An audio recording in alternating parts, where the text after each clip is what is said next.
baryahan waxaa soo ifbaxayay colaad iyo naxli gaamuray oo kasoo burqanayay dad ay ka mid tahay fanaanada Saada Cali Warsame iyo qaar kale oo la fikraahda sida badi intii dhageysatay aad maqasheen waxay Saada Cali Warsame dhawaan soo saartay hees ay kaga soo horjeedo madax banaanida Somaliland heestoo ah mid maldahan waxay ku gugaabinaysaa reer laascaanood oo iyaduna ay ka soo jeedo inay ka hoyimaadaan qarannimada iyo jiritaanka madax banaanida Somaliland Saada Cali Warsame waxa kale oo ay baryahan caadaysatay inay hormood ka noqoto meel kasta oo Somaliland laga soo horjeedo waxa kale oo ay taageero hiil iyo hooba siisay gacan ku dhigli Cali Samatar way maxkamadda ku socoto baryahan dambana waxa ay wadaa bandhigyo fara badan oo ay lacag qaadaan oo ugu ururinayso gacan ku dhigli Cali Samatar si ay isugu daydo inay baajiso maxkamadda la soo taagayo muddo aan dheerayn haddii ay oggolaado Saada Cali Warsame waxa soo dhan way soo dhaafto waxay afilgaada bareer ah kula kacday madaxweynaha Jamhuuriyadda Somaliland haddaba hadalladaasi iyo heestaasi naxligu dhaamiyay ee ka soo yeeray Saada Cali waxa caro xoogan ka muujiyay shacabka reer Somaliland meel kasta oo joogaanba haddaba dadkii carada ka muujiyay ayaa qaarba ah si u cabireen fikirkooda waxaana qaarkood oo ah sida loo badan yahay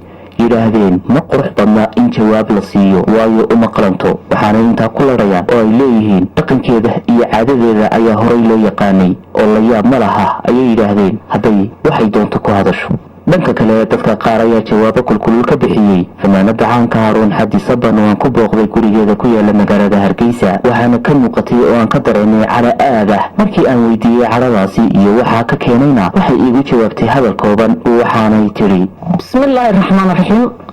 waxaan ka hadlayaa hadal xumada afdheerida iyo asluub xumada ka soo yeedhaysa ina Samatar Cali oo dadku u yaqaanaan Saada Cali Warsame laakiin aan soo ogaanay ognahay horeyna u ogeyn taariikhdeeda waxaan leeyahay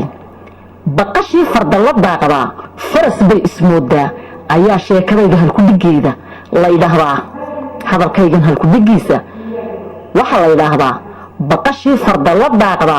faras bay ismoodaa waxaan leeyahay ma intii yareydee beelayda ahayd in cidii ku soo dhiibtayba kula garanayno ee aad barigii ku caayaysay dad ee nasab ah aad muxuu ahaayay ku caayaysay ayaad isku mooday inaad aftaan tahay ama hadal yaqaan waxaan kugula talin lahaa intaad garanaysa in ka badan dad garanaya xishoonayo gabdho garanaya xishoonaye haweenka maxaa ka dhex saaray maxaa kolba kugu dara ragga wada hadlaya waxaase isweydiin goorma lagu doortay adiga oday beeleed oday Soomaaliyeed oday dadka u dooda xaquuq yaqaan goormaad qaadatay shahaadada looyarnimada waxay dadku kugu yaqaaneen adigu inkastoo ma sumcad wanaagsan lahayn inaad fanaanad heesta tahay ayuunbaa lagu yaqaanay goormaad haddaba adiga lagu igmaday inka dambiilaha iyo kan dambiilaha ahayn iyo beeraha iyo qabiilada qaaliga ah iyo dadka qureeshta ah aad afkaaga ula tagto ku aflagaadayso goormaad heerka gaadhay wax badan baa laga xishooday casharo lama ilaawaana ana rabin markii hore inaan kugu qasaarino ayaa hadii aad aamusi weyday lagu dhigayaa haddaba wixii aad isla hayso soo diyaarso isku difaaci lahayd ina Samatar Cali heeska aan soo wado na waxa la yiraahdaa magaciisa ina Samatar Cali marka heeskaas oo aan qaadayana isla weekan ayaan dhageystayaal soo daynaya waxa la yiraahdaa habar loo waayay waa hoogan loo jiidi garba la tusaa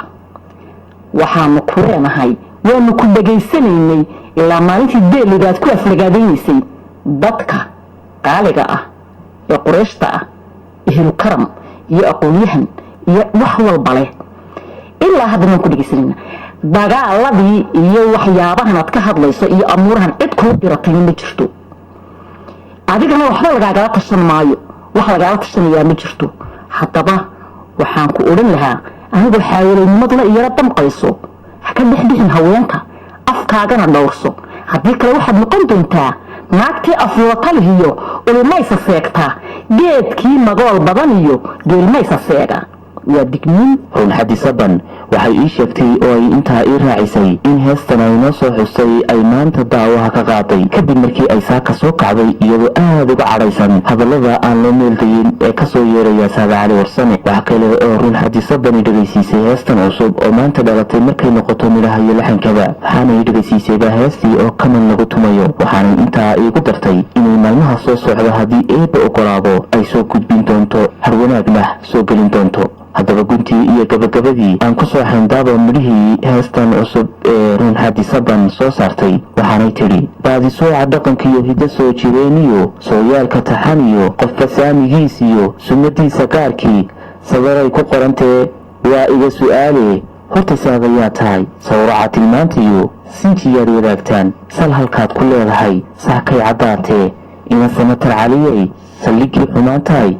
maadiga cidsixi kara ina samatar caliyey. intaanan ka bixin dhegaystayaal waxaan idiin sheegaynaa idinkuna bishaaraynaa in saacadaha soo socda haddii eebba ogolaado aan idiin soo gudbin doono hadaladii ay saada cali warsame ku aflagaadaynaysay madaxweynaheena jamhuuriyadda somalilan mudane daahir yaale kaahin taasoo garab dhigtay cali samatar iyo kooxdii ay wax wada xasuuqi jireen. waxa kaloo hadaladeedaasi ka mid a haddaan wax yar idinka maqashiiyo. somalilan waa magaca dhulbaxantaha weeyaan